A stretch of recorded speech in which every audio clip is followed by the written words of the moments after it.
We are going to dive into our session this morning, the first part of our 5-part series on finding cohesion and navigating workplace personalities.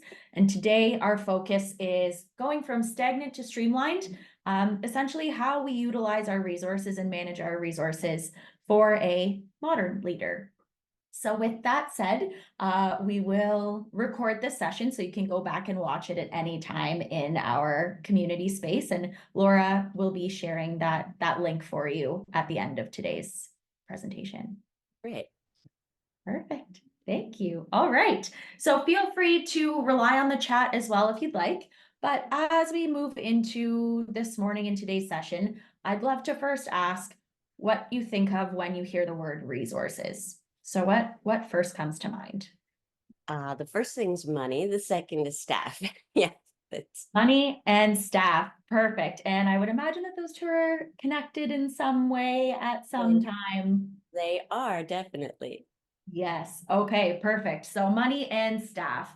And we get a number of different answers when we think about the word resources, which is really interesting. Sometimes money comes up first, but sometimes we are also juggling other balls that might be maybe less obvious to us day to day. So as we're moving through, Definitely. yes, yes. So as we're moving through our day, we can see that we're also managing our time, which is an incredibly valuable resource, our skills, what do we bring to the table, and how do we know when to lean on these skills and when to maybe delegate or lean on somebody else's skills, our energy, which is a huge, huge resource that's often taken for granted, the knowledge that we have and share and bring to the table, and then also our environment and what that means for the resources within our environment.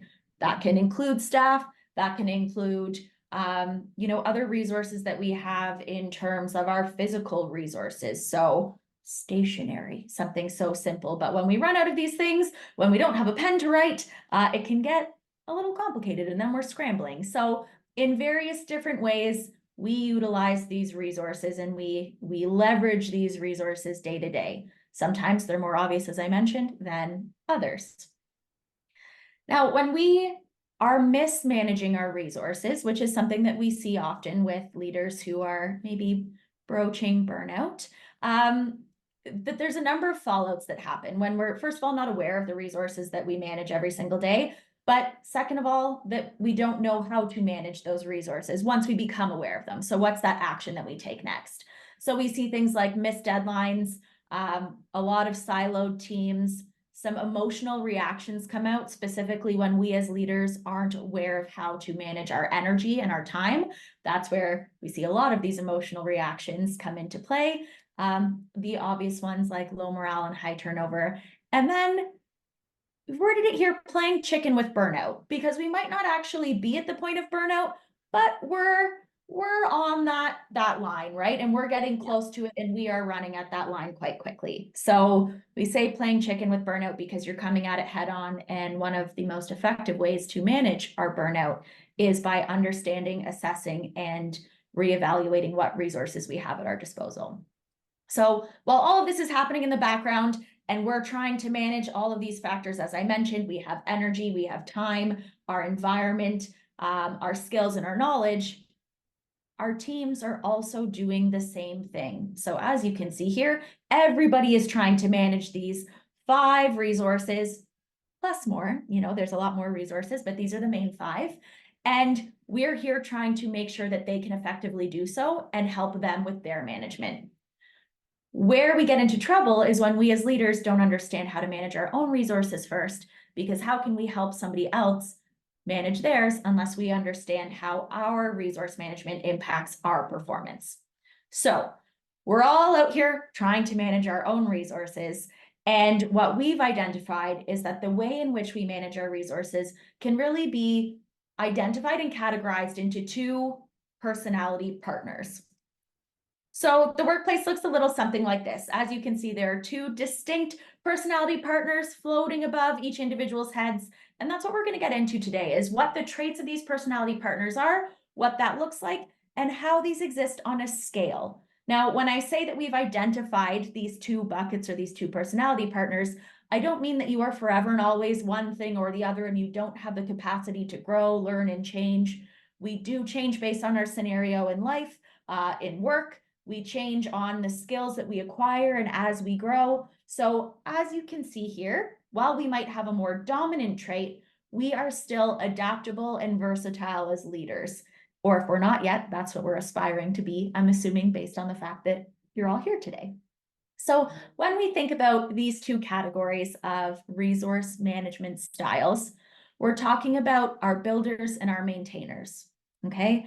And essentially, we're looking at our innate way of managing resources. So we do have one dominant strength, and obviously that means we have a non-dominant strength as well, which is where we can look to our team to bolster and support us in fulfilling those non-dominant strengths so that we have a very well-rounded team and well-rounded organization. And we'll get into organizational goals a little bit later, so keep that top of mind. Now, when we think about the assessments, and if you haven't done our Spark assessment yet, Laura will share that in the chat at the end of our session. So you can see what your results are, just looking at a graph like this. But essentially, when we look at a breakdown in a team environment, we're looking at the difference between builders and maintainers.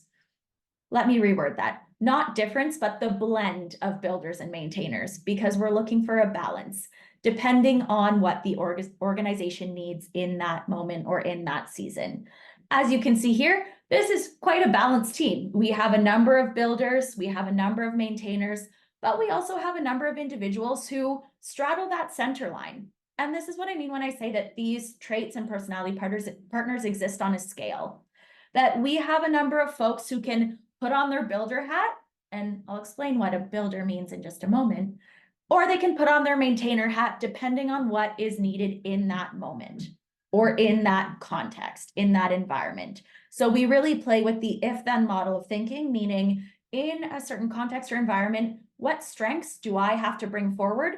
And as a leader or a manager of people, you're also saying, who can I lean on and who can I call up in this moment based on what our organizational needs are? So are we ready to get into what these two personality partners bring to the table? Feel free to give me a thumbs up. You can use the reaction. Yes? Okay, Grace, thank you. Love it. All right, let's do this. So when we think about our maintainers, we are looking at the traits and tendencies that they innately possess, right? These are the traits that conserve their energy, that mean that they can do these more or less effortlessly, and they exert less energy than if they were to rely on their non-dominant trait. So our maintainers are quite detail-oriented. They love routine, structure, policies, procedures, and frameworks.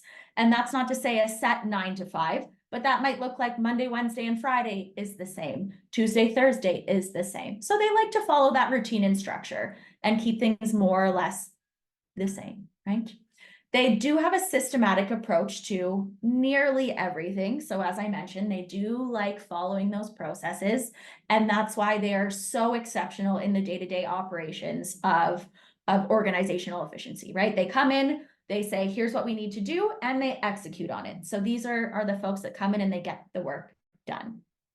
Now, when we think about what really motivates them, because at the end of the day, we want to make sure that not only are we leveraging the strengths within our teams to say, here's how we can be a more efficient and productive organization, but we also want to make sure that those folks stay there and they're happy in their roles. So when we think about the motivators of a maintainer, we're looking at focusing on shorter term goals and checking those smaller victories off in relation to a larger goal. So that looks like setting shorter deadlines. That looks like celebrating those shorter milestones and wins and being able to adjust if needed on those short timelines rather than getting to the end of a long project and having to go back and readjust. They, with that in mind, prefer smaller, more achievable change because our maintainers don't love the idea of change. That's not to say that they can't navigate it. That's not to say that they can't stomach it. But when it comes to introducing change, it's a harder pill to swallow. And it means that we need to be more mindful of introducing and explaining what will change, what will remain the same, so that we have that degree of comfortability, to get our maintainers on board with any kind of organizational change. Now, with our builders, the other side of the same coin, we are looking at our big picture folks. So these individuals are focused on a year down the road, 5 years down the road. They're looking at the 30,000 foot level. And let's just say that they're less concerned about how we're getting there. They want to know what it is and what the end goal is. And they're certain that we'll find a way to get there. They don't live and thrive in the process like the maintainers do. And that's why we need one another to be able to function, sustain, and grow.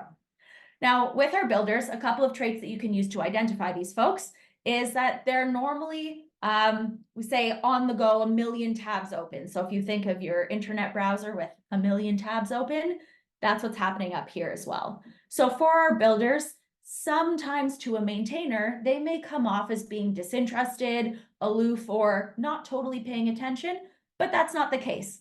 They are focused on what's happening in the moment, and then they're focused on the next thing so that we can keep this ball rolling. It's important to rein in a builder to make sure that you're asking questions about a process because it's likely that you might not get those up front. Now, builders are also excellent and resilient in times of change. Usually they're the ones that are sparking that change. So it's important to be mindful as well how we can coexist as builders and maintainers in an organization. These folks, as I mentioned, are focused on the big picture. So they're setting the strategy, the vision, and they are responsible for creating new framework. And then a lot of the time in a sustainable organization, they take that framework, they train a maintainer, and they pass those processes, that framework over to this maintainer. And I'll give you a very quick anecdote and perfect example of how this works. I used to work in a bar many, many years ago, and the owner came in on St. Patrick's Day. It was an Irish pub, and he was very much a builder, always thinking about the next operation, what are we opening next, and how are we achieving our goals. And it was so busy that he had to jump in behind the bar. And I remember saying to him, Don, how you're getting in my way? How do you not know your way around this bar? You built it. And he said, I haven't worked behind this bar in 10 years because he built something, he passed it over to a team of maintainers, and he forgot about that process. So that's why it's important to have that communication back and forth, whether that's as maintainers, you're running with it and it's all you now, or keeping a builder informed of what processes change, how they're changing. Now that's a very high level, easy example, but when we get into the nuances of other industries where you do require more of that communication, having these back and forth is very, very important. Because as you can see here, our builders focus on the conceptualization of an idea, the implementation of an idea, but it's where our maintainers excel in the execution of an idea. And that requires very strategic and healthy delegation from our builders to our maintainers to make sure that this whole process moves smoothly, collectively. Now, I told you that we would talk about how this impacts you organizationally as well, because naturally for us as individuals, we're looking at the way in which we manage